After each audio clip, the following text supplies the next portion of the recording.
everybody, and welcome to today's City Club Forum.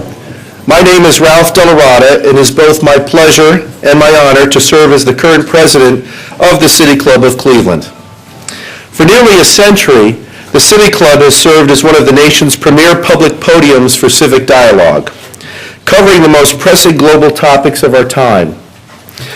Our guest speakers, rich in experience and knowledge, are here to spur discussion and learning, not only amongst the citizens of Cleveland, but throughout this great country. It is my true pleasure to introduce our distinguished guest today, Governor Deval Patrick of Massachusetts. Governor Patrick has served as an inspirational leader in both the public and private sectors. He has excelled in his education, whether it took place in underfunded and the sometimes hostile environment of Chicago public schools, a scholarship-sponsored Milton Academy education, or Harvard College, where he graduated with honors as the first member of his family to attend college. Before returning to Harvard Law School, Patrick spent a year working for the United Nations to train and mentor youths in the Darfur region of Sudan. After working for a federal appellate judge in the NAACP Legal Defense and Education Fund, and as a partner at the Boston law firm of Hill and Barlow, President Bill Clinton appointed Deval as Assistant Attorney General for Civil Rights, the nation's top civil rights post, in 1994. Here, Patrick worked on many equality and discrimination issues, including leading the largest cross-governmental criminal investigation prior to September 11th, where he investigated church burnings throughout the South in the mid-1990s. Since then, Governor Patrick has worked at the Boston law firm of Day, Berry & Howard, chaired Texaco's Equality and Fairness Task Force, and further served as Vice President and General Counsel, leading the Texaco's global legal affairs. He then became the Coca-Cola Company's Executive Vice President and General Counsel. Elected in 2006 to serve as Massachusetts' first African-American governor, Patrick has made progress on issues such as clean energy, biotechnology, marriage equality, civic engagement, Massachusetts economy, education quality, and healthcare reform. Governor Patrick has served on numerous charitable and corporate boards, as well as the Federal Election Reform Commission under Presidents Carter and Ford, and as Vice Chair of the Massachusetts Judicial Nominating Council. Deval has been married to his wife Diane for over 2 decades and has two daughters, Sarah and Catherine. The Patrick family lives in Milton in a house on Deval's high school paper route. Over his lifetime, Patrick has spread a grassroots message of hope as well as civic engagement. He is here today to discuss issues facing our civic life and the implications of the coming election.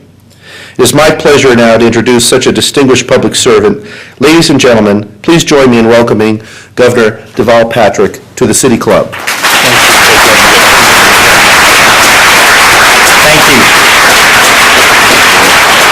Thank you very much. Well, thank you for the very generous introduction, for reading it exactly as we presented it. I appreciate that very much. I'm glad that you've all come out this afternoon. I understand that getting such a sizable and distinguished crowd out to downtown Cleveland on a Friday afternoon at 5 o'clock in the summer when it's nice outside is quite an accomplishment, and I will hope not to disappoint. I wanted to talk a little bit this morning this afternoon about our civic life, and start by telling you a story. Our youngest daughter, Catherine, graduated from high school this past spring, and when I sat at her graduation, swollen with pride like every other parent, I couldn't help but reflect on the difference between her journey to that milestone and my own to a similar milestone 30 plus years before. You heard from Ralph some of my story. I grew up in poverty on the south side of Chicago. I shared a room and a set of bunk beds with my mother and my sisters, so you used to go from the top bunk to the bottom bunk to the floor every third night on the floor. I went to broken and overcrowded public schools. I can't think of a time when I didn't enjoy reading, but I don't ever remember actually owning a book, let alone having my own bed, before I came east on a scholarship in 1970 to Milton Academy. And that, in so many ways for me, was like landing on a different planet. Now I contrast that to Catherine's experience. She's always had her own room.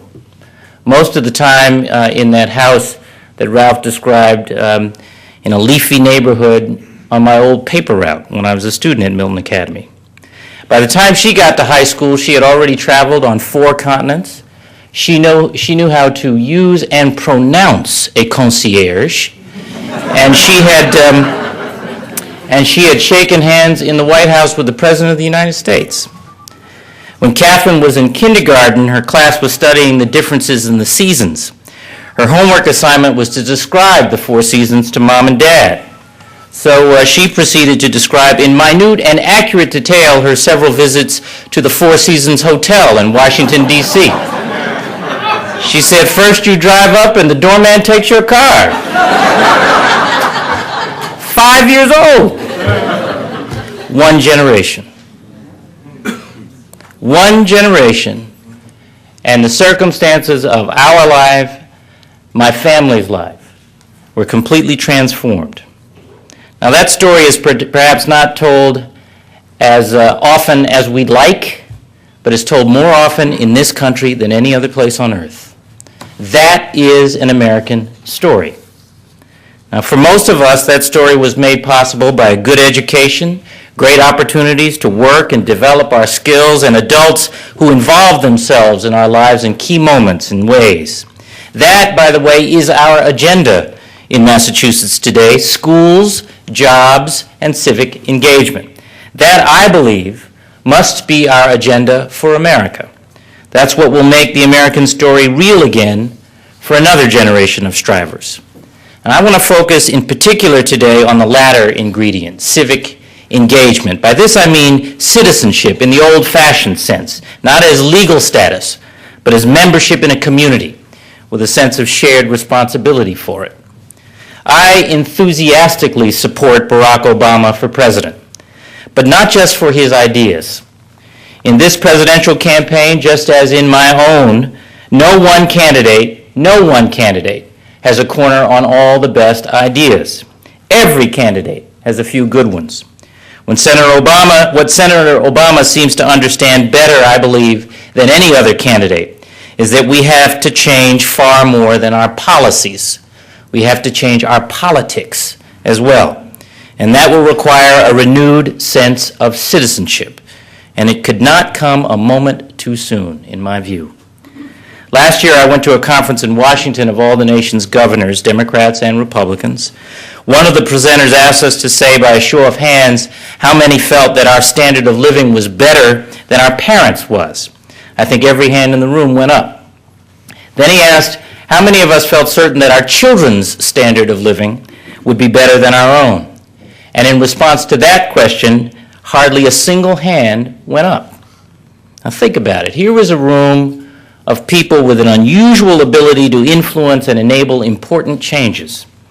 Yet there was a pervasive sense that little positive change was possible, a pervasive sense that there was little to hope for in terms of improving or even securing the world that generations will come to inhabit. I believe that our purpose, not just as public officials or educators or students, but as citizens, is to pass on to the next generation a reason to hope. And yet, here was a room of some of the most influential people in America unable to imagine a better way. I think fear is at the root of some of this. Now let me explain what I mean. In 1956, when I was born, the nation was gripped by fear. We were in the midst of the Cold War in the shadow of what was called then the communist threat.